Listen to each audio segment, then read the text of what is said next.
Hello friends, welcome back. आप सभी का स्वागत है। आज का सबसे इम्पोर्टेंट टॉपिक है वो है transformation of sentence. Transformation of sentence तो कई तरह से एग्जाम में पूछे जाते हैं, लेकिन हम उन सभी पॉइंट के बारे में बात करेंगे जो सबसे इम्पोर्टेंट है और जो एग्ज़ाम में पूछे जाते हैं। सबसे पहले एक बात आपको बता दूं, यदि आपको मेरा वीडियो पसंद आए तो लाइक और शेयर करना ना भूलें। यदि कोई मेरा चैनल सब्सक्राइब नहीं किया है वो जल्द से जल्द सब्सक्राइब कर लें। तो आइए देखते हैं transformation of sentence. Transformation of sentence transformation of sentence basically 5 types के होते हैं। पहला, change the sentence condition. Change the sentence condition, इसको 2 पार्टों में डिवाइड किया गया है।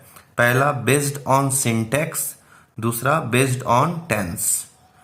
अक्सर बच्चे कंफ्यूज होते हैं टेंस सेंटेंस के कौन प्रकार होते हैं। सिंपल सेंटेंस होते हैं, कंपाउंड सेंटेंस होते हैं, कॉम्प्लेक्स सेंटेंस होते हैं, कि असर्टिव सेंटेंस होते हैं, निगेटिव सेंटेंस होते हैं। तो मैंने इसमें क्लियर किया है। तो चेंज द सेंटेंस कंडीशन, इसको 2 तरह से डिवाइड किया गया। एक बेस्ड ऑन सिंटैक्स, दूसरा बेस्ड ऑन टेंस।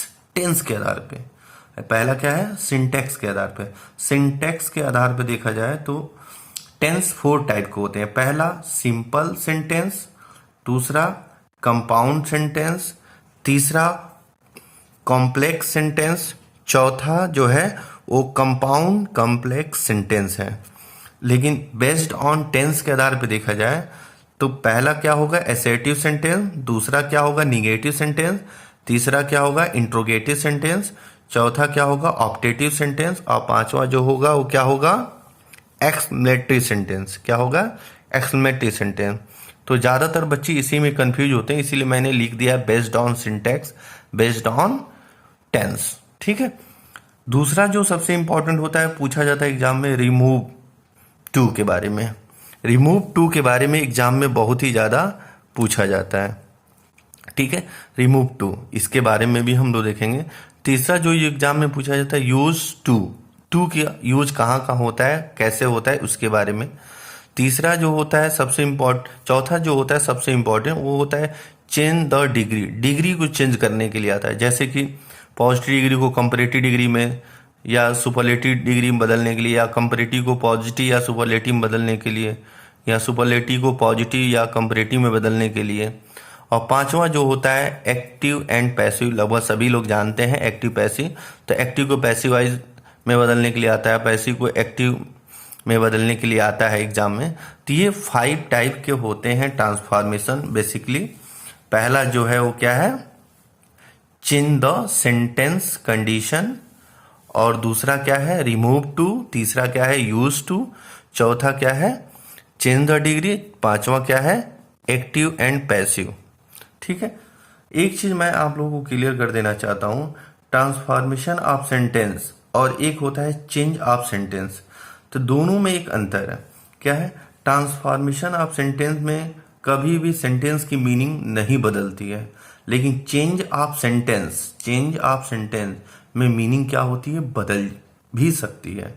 ठीक है, दोनों कंडीशन होता है। तो आइए देखते हैं आज सबसे पहले चेंज द सेंटेंस कंडीशन के बारे में, जिसमें पहला पॉइंट होगा हमारा बेस्ड ऑन सिंटैक्स। तो बेस्ड ऑन सिंटैक्स के बारे में देखा जाए, जिसमें पहला है सिंपल सेंटेंस। क्या है? Simple sentence.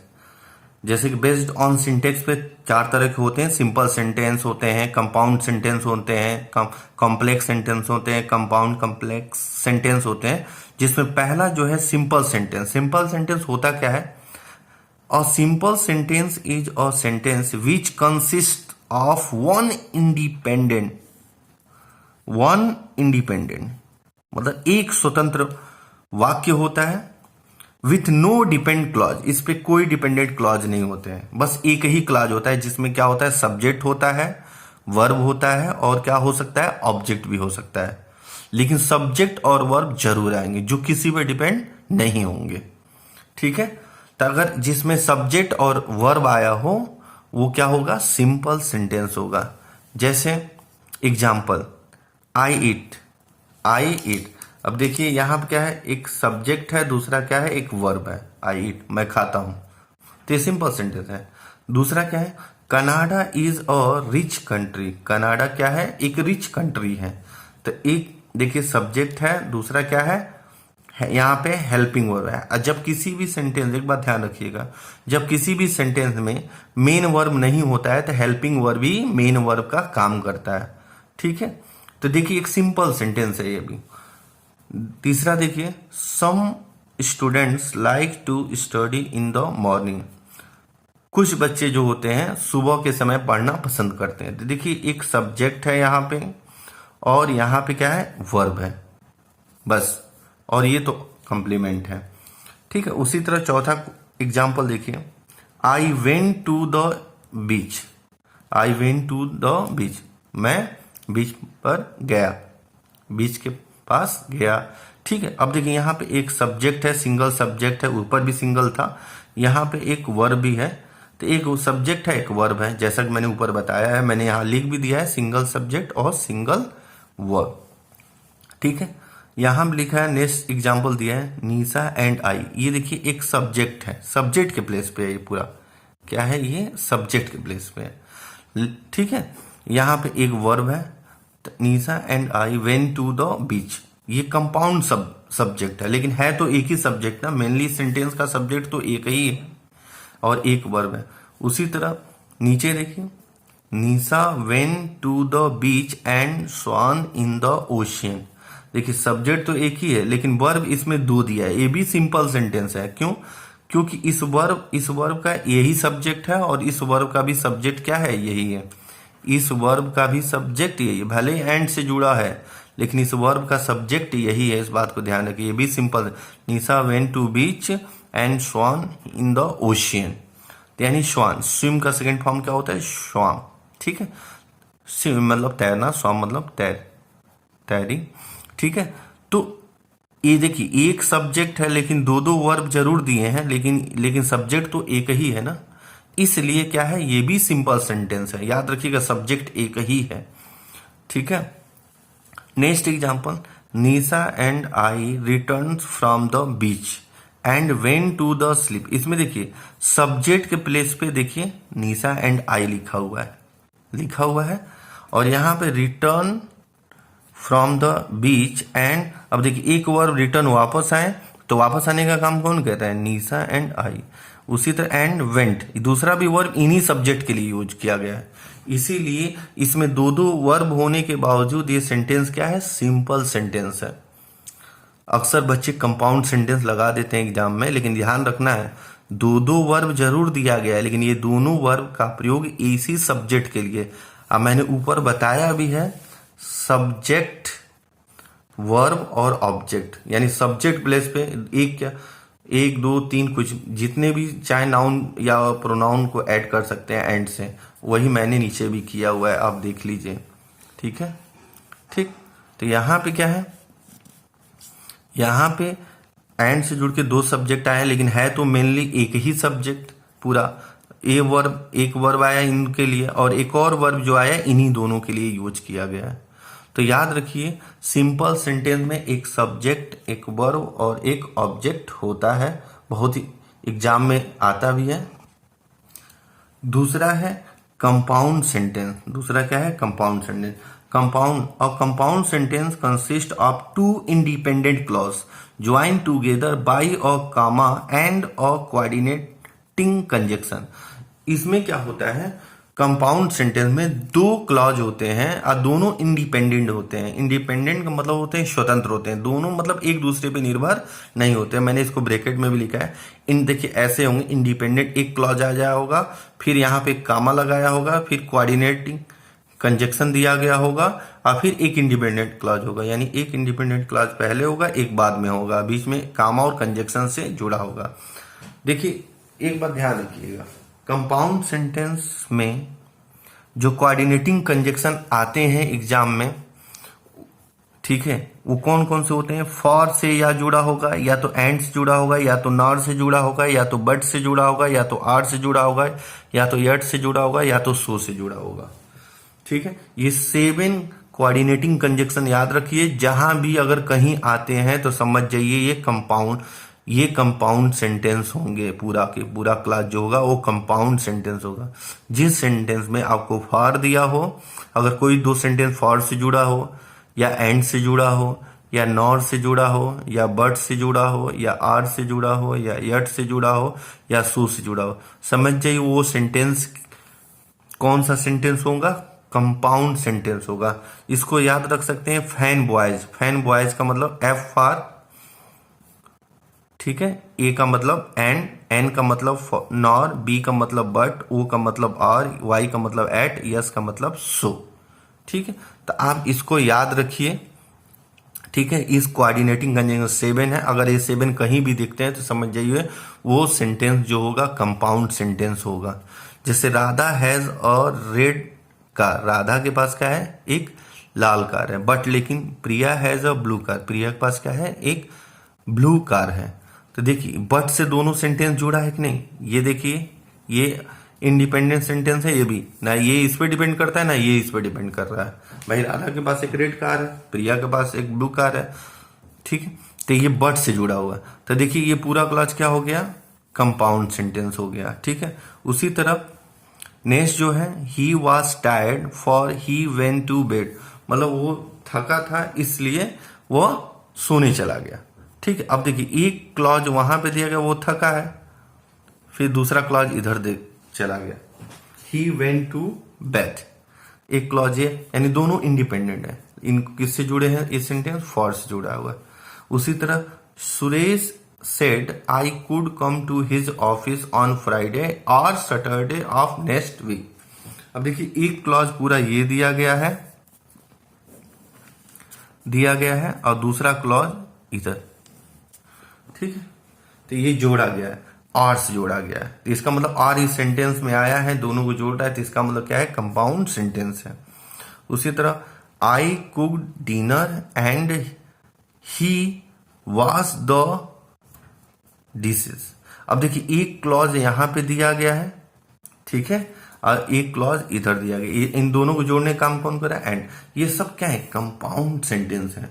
अगर कोई भी सेंटेंस फॉर से जुड़ा हो, एंड से जुड़ा हो, नॉट से जुड़ा हो, बट से जुड़ा हो, आर से जुड़ा हो, यट से जुड़ा हो, सो से जुड़ा हो, तो समझ जाइए वो सेंटेंस क्या है, कंपाउंड सेंटेंस। लेकिन एक बात आपको ध्यान में लाना चाहता हूं, यहां पे ध्यान दीजिएगा। ठीक है, ये देखिए रिमार्क मैंने लिखा है, यहां पे एंड जरूर आया है, Radha and I went to the beach, लेकिन यहां पे एंड जरूर आया, लेकिन ये सेंटेंस क्या है, सिंपल सेंटेंस है। क्यों, इसमें कोई क्लॉज नहीं जुड़ रहा है, ये तो सब्जेक्ट है। देखिए इस नाउन को ये प्रोनाउन से जोड़ने का काम किया गया है, यहाँ पे कोई क्लॉज नहीं दिख रहा है, इस बात को ध्यान रखिएगा। ये नहीं कि एंड देख के तुरंत कंपाउंड सेंटेंस लगा दीजिएगा, ऐसा नहीं।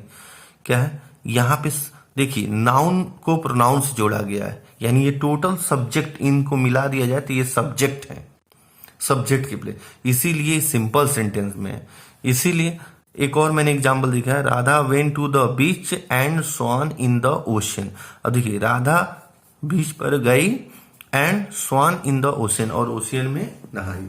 ठीक है, अब देखिए यहाँ पे क्या है, एंड के बाद देखिए ये वर्ब जो है, ये जो वर्ब है इसी सब्जेक्ट के लिए प्रयोग किया गया है। ये वर्ब, ये वाला वर्ब जो है इसी सब्जेक्ट के लिए, और ये वाला वर्ब इसी सब्जेक्ट, तो यहाँ पे एंड जरूर आया, लेकिन ये पूरा एक ही क्लॉज है पूरा, इसलिए क्या है, सिंपल सेंटेंस है। इसको याद रखिएगा, रिमार्क बोला है, यहाँ पे एंड आया और यहाँ पे एंड आया, यहाँ देखिए सब्जेक्ट को जोड़ रहा है, यहाँ देखिए वर्ब को जोड़ रहा है। ठीक है, इन दोनों वर्ब का सब्जेक्ट एक ही है, इस बात का ध्यान रखिएगा, इसीलिए मैंने यहाँ पे रिमार्क्स में लिख दिया है। एग्जाम में आता है, बच्चे तुरंत देख के कंपाउंड सेंटेंस लगा देंगे, लेकिन ध्यान रखना होगा यहाँ पे नाउन या प्रोनाउन को जोड़ा गया है, क्लॉज नहीं जुड़ा है। यहाँ पे देखिए क्लॉज नहीं जुड़ा है, इस बात का ध्यान रखिएगा। यानी अगर क्लॉज जुड़ा होता है तो यहाँ पे एक सब्जेक्ट एक और होता है एक्स्ट्रा, एक सब्जेक्ट राधा तो दूसरा सब्जेक्ट कोई और होना चाहिए, लेकिन यहाँ पे कोई दूसरा सब्जेक्ट दिया ही नहीं है। इसका मतलब क्या है, ये क्या है, ये सिंपल सेंटेंस है। ठीक है, उसी तरह तीसरा जो सबसे इंपॉर्टेंट पॉइंट है वह है कॉम्प्लेक्स सेंटेंस। कॉम्प्लेक्स सेंटेंस में क्या होता है, और complex sentence has an independent clause and और डिपेंडेंट क्लॉज। यानी इसमें क्या होता है, एक इंडिपेंडेंट क्लॉज होता है और एक क्या होता है, डिपेंडेंट क्लॉज होता है। एक इंडिपेंडेंट यानी स्वतंत्र क्लॉज होता है, दूसरा क्या होता है, निर्भर क्लॉज वाक्य होता है, यानी ये दूसरे किसी ना किसी पे निर्भर होगा। तो पहला क्या होगा, इंडिपेंडेंट क्लॉज। इस कॉम्प्लेक्स सेंटेंस में क्या होगा, एक इंडिपेंडेंट क्लॉज होगा, दूसरा क्या होगा, डिपेंडेंट क्लॉज होगा। इन दोनों को जोड़ने के लिए सबऑर्डिनेटिंग कंजक्शन लगाया गया होगा। पहले आपको याद है कंपाउंड सेंटेंस में मैंने बताया था, उसमें कोऑर्डिनेटिंग कंजक्शन, यहाँ क्या है, सबऑर्डिनेटिंग कंजक्शन। सबऑर्डिनेटिंग कंजक्शन इसका स्ट्रक्चर ऐसे भी हो सकता है, सबऑर्डिनेटिंग कंजक्शन, डिपेंडेंट क्लॉज, फिर इंडिपेंडेंट क्लॉज, पहले सबऑर्डिनेटिंग कंजक्शन भी आ सकता है। ठीक है, अब देखिए सबऑर्डिनेटिंग कंजक्शन कौन कौन सा होता है, याद रखिए, बहुत आसान है। After, although, because, before, even though, however, if, since, so that, unless, when, while, whenever, until, when, where, which, who, that, यानी कोई भी रिलेटिव प्रोनाउन है, विच हो गया, ठीक है, हु हो गया, व्हाट हो गया। तो ये जितने भी हैं सबऑर्डिनेटिंग कंजक्शन है। अगर कोई वाक्य इनसे जुड़ा होगा तो समझ जाइए क्या है, कॉम्प्लेक्स सेंटेंस है। जैसे एग्जाम्पल नीचे लिखा गया है, I work with him until the sun set. ठीक है, मैंने उसके साथ काम किया जब तक सूर्य डूब नहीं गया। तो देखिए एक क्लॉज ये है, एक क्लॉज ये है। ठीक है, इन दोनों क्लॉज को जोड़ने का हम अंटिल कर रहे हैं, इसका मतलब क्या होगा, ये कॉम्प्लेक्स सेंटेंस होगा। ठीक है, यानी ये क्या है, ये क्या है, इंडिपेंडेंट क्लॉज है, मैंने उसके साथ काम किया, लेकिन ये क्या है, द सनसेट, ये डिपेंडेंट क्लॉज है, ये इस पर निर्भर कर रहा है, मतलब जब तक सूर्य नहीं डूबा। ठीक है, तो ये इंडिपेंडेंट क्लॉज है, ये क्या है, डिपेंडेंट क्लॉज है। ठीक है, उसी तरह when I got home from work yesterday I watch TV for an hour. अब देखिए यहाँ पे व्हेन से जुड़ा है, इस क्लॉज को जोड़ा गया है, और दूसरा क्लॉज ये है, तो व्हेन से मैंने दोनों स्ट्रक्चर ऊपर लिखा हुआ है। तो देखिए व्हेन क्या है, व्हेन से लिखा है, इसलिए व्हेन आया इस वाक्य में, इससे पूरे सेंटेंस में, इसका मतलब ये कॉम्प्लेक्स सेंटेंस होगा। ठीक है, उसी तरह नेक्स्ट जो है, I was the car after I came home. ठीक है, मैंने कार को धोया आफ्टर आई केम होम, मैं घर पे आने के बाद क्या किया, कार को धुला। तो ये क्या है, इंडिपेंडेंट क्लॉज है, ये स्वतंत्र है, मैंने कार को धुला स्वतंत्र है, लेकिन आई केम होम, घर, तो मेरे घर आने के बाद, तो ये क्या है, डिपेंडेंट क्लॉज है। क्या है, डिपेंडेंट क्लॉज है, ये इस पे निर्भर करे। तो देखिए आफ्टर भी आया है, इसलिए क्लॉज क्या हो गया, कॉम्प्लेक्स सेंटेंस। उसी तरह लास्ट है, ही वेंट टू सी और doctor because he was sick, मतलब वो बीमार था इसलिए वो डॉक्टर से मिलने गया। वह बीमार था इसलिए वह डॉक्टर से मिलने गया, यहां पर सी का मतलब मिलने से है। ठीक है, ठीक है, तो एक बात देखिए, एक क्लॉज है ही वेंट टू सी और डॉक्टर, वो एक डॉक्टर से मिलने गया, ये स्वतंत्र वाक्य है, इंडिपेंडेंट क्लॉज है। ही वॉज, वो बीमार था, ये डिपेंडेंट क्लॉज है, इसलिए हो गया था। तो देखिए बिकॉज आया, इसलिए क्या है, कॉम्प्लेक्स सेंटेंस। तो याद रखिए जो भी सेंटेंस, जिस भी सेंटेंस या कोई भी sentence, after, although, because, before, even though, however, if, since, so that, unless, when, while, whenever, until, when, where, which, who, that से जुड़ा हो तो वो सेंटेंस क्या होगा, कॉम्प्लेक्स सेंटेंस होगा। मैंने कंपाउंड सेंटेंस के लिए 7 बताए थे, मैंने पीछे लिखा है, फैन बॉयज। ठीक है, उसी तरह कॉम्प्लेक्स सेंटेंस के लिए मैंने सब कोऑर्डिनेटिंग कंजक्शन मैंने बताया है। ठीक है, इसको आप ध्यान दीजिएगा। ठीक है, फिर उसके बाद लास्ट जो होता है बेस्ड ऑन सेंटेंस का, जो आखिरी सेंटेंस होता है वो क्या होता है, कंपाउंड कॉम्प्लेक्स सेंटेंस। तो कंपाउंड कॉम्प्लेक्स सेंटेंस जो होता है वो क्या होता है, कंपाउंड सेंटेंस और कॉम्प्लेक्स सेंटेंस को मिलाकर बनाया जाता है। तो आइए देखते हैं, compound complex sentence A compound complex sentence has more than one independent clause and one or more dependent clause. इसमें लिखा है more than one independent, यानी एक से अधिक इंडिपेंडेंट क्लास, यानी 2 भी हो सकता है, 3 भी हो सकता है, 4 भी हो सकता है, ठीक है। लेकिन one or more, एक या एक से अधिक डिपेंडेंट, यानी एटलीस्ट 1 डिपेंडेंट क्लॉज होना चाहिए और एटलीस्ट 2 इंडिपेंडेंट क्लॉज होना चाहिए, यानी 2 इंडिपेंडेंट क्लॉज होना चाहिए। दो इंडिपेंडेंट क्लॉज, कम से कम 2 इंडिपेंडेंट क्लॉज हो और एक क्या हो, डिपेंडेंट क्लॉज हो। यानी कोई ऐसा सेंटेंस जिसमें कम से कम 2 इंडिपेंडेंट क्लॉज हो और एक क्या हो, डिपेंडेंट क्लॉज हो, ऐसे जो क्लॉज सेंटेंस होंगे उनको क्या बोलेंगे, कंपाउंड कॉम्प्लेक्स सेंटेंस। मैंने कंपाउंड सेंटेंस के बारे में मैंने बताया 7 कोऑर्डिनेटिंग कंजक्शन, फैन बॉय याद रखिए, ठीक है, फैन बॉयज याद रखिए, उससे क्लियर हो जाएगा। वो 7 कहीं भी आएंगे तो कंपाउंड सेंटेंस। और फिर मैंने सबऑर्डिनेटिंग कंजक्शन बताया था, कॉम्प्लेक्स सेंटेंस, इन्हीं दोनों को मिला के एक नया बनता है कंपाउंड कॉम्प्लेक्स सेंटेंस, जिसमें कम से कम 2 इंडिपेंडेंट सेंटेंस और एक डिपेंडेंट सेंटेंस होते हैं। जैसे देखिए, if it rains tomorrow bring your umbrella और you might catch a cold, ठीक है। अब देखिए यहाँ क्या है, यहाँ पे इफ आया है, जैसा कि आपको अभी मैंने बताया भी है। इफ क्या है, कॉम्प्लेक्स सेंटेंस यानी सबऑर्डिनेटिंग कंजक्शन है। और क्या है, कोऑर्डिनेटिंग कंजक्शन, देखिए और भी आया है, यानी एक ही सेंटेंस में इफ और आर दोनों का प्रयोग किया गया है, यानी कोऑर्डिनेटिंग कंजक्शन, सबऑर्डिनेटिंग कंजक्शन दोनों आए हैं। इसका मतलब ये क्या हो गया, कंपाउंड कॉम्प्लेक्स सेंटेंस। क्या होगा, कंपाउंड कॉम्प्लेक्स सेंटेंस, ठीक है। अब इसमें देखिए ये क्या है, इफ इट रेन टुमारो, यदि कल वर्षा होती है तो क्या है, ब्रिंग योर अम्ब्रेला, तो अपना छाता लेके आना, ठीक है। और you might catch a cold, यानी अन्यथा तुम क्या हो सकते हो, बीमार हो सकते हो। अ कोल्ड मतलब बीमार होना, यानी ठंड, बारिश में भीग जाना, ठीक है। तो देखिए यहाँ पे एक इंडिपेंडेंट क्लॉज है, दूसरा इंडिपेंडेंट क्लॉज ये है, जबकि ये क्या है, डिपेंडेंट क्लॉज है, ठीक है। तो यानी 2 इंडिपेंडेंट क्लॉज हो गए जो दोनों डिपेंड कर रहा है, ठीक है। वो किस पे, ब्रिंग योर अम्ब्रेला, यानी इस वाले क्लॉज पे, ठीक है।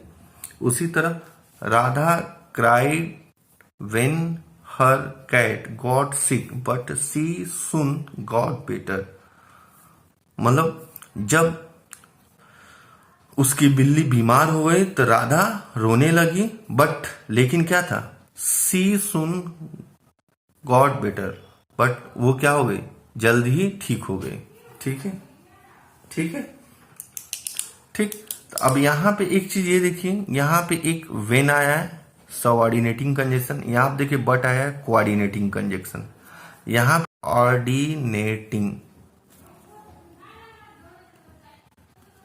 ऑर्डिनेटिंग कंजक्शन, यानी कोऑर्डिनेटिंग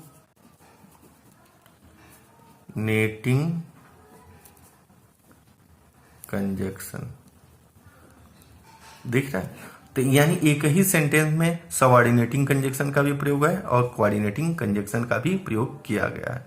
तो इस तरह पहले वीडियो में मैंने इसके बारे में बता दिया है, सिंटेक्स के बारे में। सिंटेक्स के बारे में मैंने बहुत सारी चीजें बताई हैं, यानी सिंपल सिंटेक्स, यानी बेस्ड ऑन सिंटेक्स क्या क्या होते हैं। यानी पहला क्या होता है, सिंपल सेंटेंस, दूसरा क्या होता है, कंपाउंड सेंटेंस, तीसरा क्या होता है, कॉम्प्लेक्स सेंटेंस, चौथा क्या होता है, कंपाउंड कॉम्प्लेक्स सेंटेंस, ठीक है। सिंपल सेंटेंस सिंपल होता है, कंपाउंड सेंटेंस में फैन बॉयज याद रखिए, कॉम्प्लेक्स सेंटेंस में सबऑर्डिनेटिंग कंजक्शन आते हैं जो मैंने लिखाया है, और जब आपको कंजक्शन का चैप्टर पढ़ाया जाएगा तो उसमें बहुत डिटेल में आपको बताया जाएगा, वो चीजें समझ में आएंगी, ठीक। और चौथा जो है कंपाउंड कॉम्बिनेशन है, जो दोनों से मिक्स करके बनता है। तो इन वर्ड को याद रखिए और आप आसानी से चीजों को कर लेंगे एग्जाम में। एग्जाम में आपके सामने क्वेश्चन दिए जाएंगे और ऑप्शन दिए जाएंगे, ऑप्शन के आधार पे आप बेहतरीन तरीके से आप बस याद रखिए, फैन बॉयज सबऑर्डिनेटिंग कंजक्शन तुरंत आप बता देंगे, ठीक है। हम उम्मीद करते हैं आपको वीडियो पसंद आया होगा। यदि कोई सुझाव या क्वेश्चन आपके मन में हो तो आप अपने सारे प्रश्न या जो सुझाव हो उसको कमेंट बॉक्स में तुरंत लिखें और मुझ तक पहुंचाएं, ताकि हम आपके लिए इजी से इजी तरीके से हम आपके सामने वीडियो को प्रस्तुत कर सकें। ठीक है, थैंक यू।